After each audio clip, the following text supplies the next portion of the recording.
Hi guys! Good morning! Samahan niyo nga pala ako ngayong mag-a day in my life. Yan ang eksena ng atin yung paggising. At ayan, yun yung bumungad sa kanya. Agang-aga, kalat agad.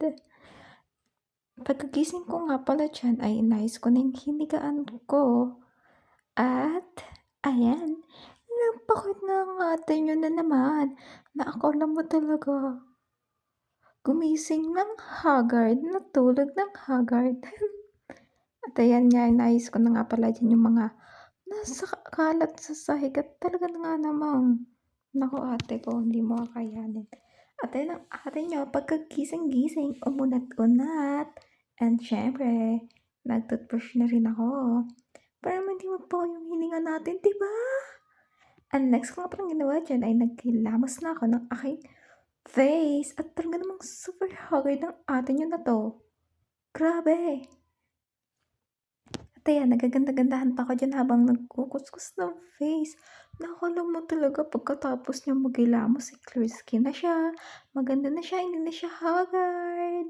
At ayan, kinukuskus ko nga pala ng matagal bago ko siya banlawan. Ayan, feeling cute na naman ang ate nyo. Ano pa ba?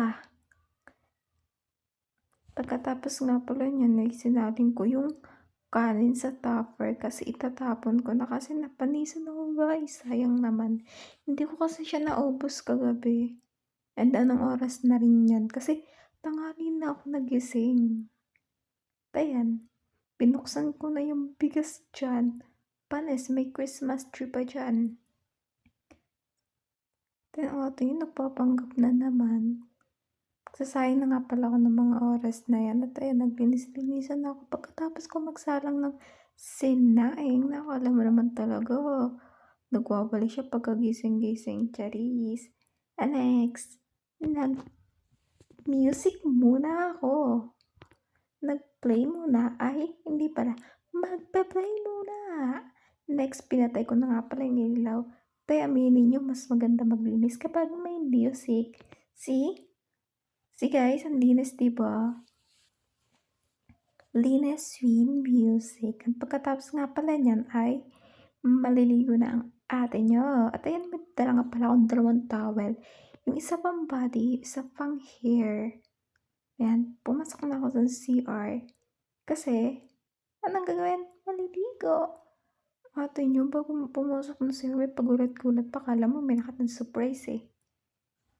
Ayan, sabit ko na yan dyan. Kasi maliligo ng ate nyo.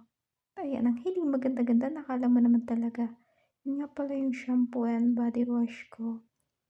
Then, ang ate nyo. Ay! Bawal! Ate nyo parang sira.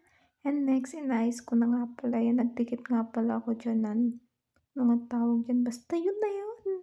See? Ang ganda. Nasa yellow basket yan sa TikTok. Choice! Anong choice? Totoo naman. Ayan, dito na nga po pala nagtatapos. Thank you guys. Love you.